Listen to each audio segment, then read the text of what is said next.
امام احمد بن حنبل رحمۃ اللہ علیہ کہیں سفر میں تھے، رات پڑ گئی، رات تو مسجد میں عشاء پڑی تو سوچا کہ رات یہاں مسجد میں گزار لوں۔ مسجد والوں نے کہا بھی ہم نے مسجد بند کرنی ہے، سب باہر نکل جائیں۔ انہوں نے کہا بھی میں مسافر آدمی ہوں، رات گزارنی ہے۔ اپنا تعارف نہیں کروایا میں کون ہوں۔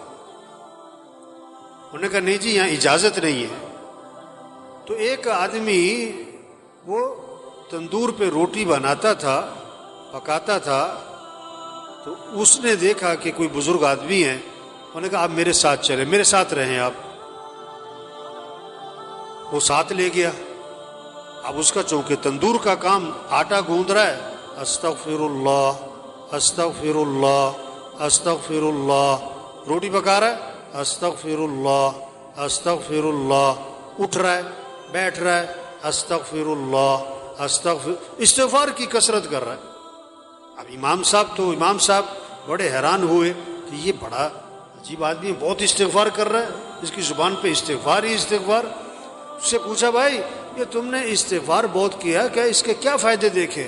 انہوں نے کہا جی میرے بڑے مسائل تھے، جب سے میں نے استغفار کی کثرت شروع کی ہے اللہ نے میرے مسئلے حل کر دیے، اور میں جو مسئلہ آتا ہے اللہ سے مانگتا ہوں اللہ میرا مسئلہ حل کر دیتا ہے، میری دعائیں قبول ہوتی ہیں۔ استغفار کی میں نے یہ فائدہ دیکھا، میری دعائیں بڑی قبول ہوتی، میری ساری دعائیں قبول ہوئی، ایک دعا ابھی تک قبول نہیں ہوئی، باقی ساری قبول ہو گئی۔ وہ کون سی نہیں ہوئی بھائی؟ کہ میں نے نام سنا ہے کوئی امام احمد بن حنبل، بڑے اللہ والے، کوئی بزرگ آدمی ہیں، میں نے اللہ سے دعا مانگی کہ اللہ میری کبھی ان سے زیارت ملاقات تو کروا دے، میں ان کی زیارت کرنا چاہتا ہوں، یہ میں نے دعا مانگی، یہ ابھی تک قبول نہیں ہوئی، باقی ساری قبول ہو گئی ہیں۔